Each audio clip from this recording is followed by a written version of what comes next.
Active Paths to Sustainability, Unlocking Mobility in University Students. By Fotini Mikiki, Ermione Katatasi and Andreas Okonomou. Aims: this study aimed at investigating behavioral aspects related to sustainability mobility practices in a specific target group, known for being physically active, the students of the Physical Education and Sports Science Department in Ceres, northern Greece. His work aimed to shed light on gender differences in weekly physical activity levels, as well as gender's respective effect on mobility practices.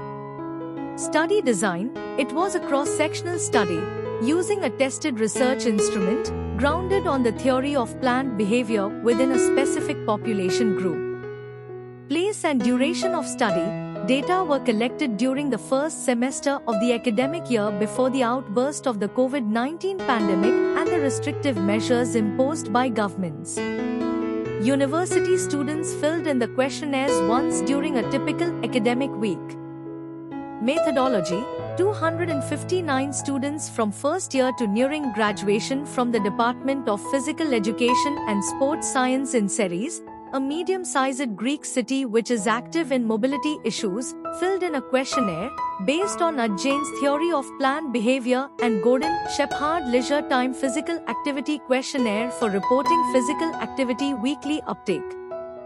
Results: the results confirmed higher levels of physical activity in male students, although their attitude towards physical activity was less positive than that of their female classmates. Further positive attitudes in women were recorded towards sustainable mobility choices, although the evidence demonstrated a similar gap between the answers of the two genders. Car possession was higher in men, whereas car purchase intention was slightly lower in women, who had a lower income in general. Moreover, income impacted gender mobility preferences.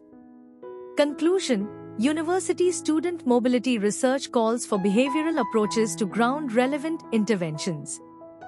Recommendations can be guided by students' sports preferences and can be gender sensitive, taking income into account.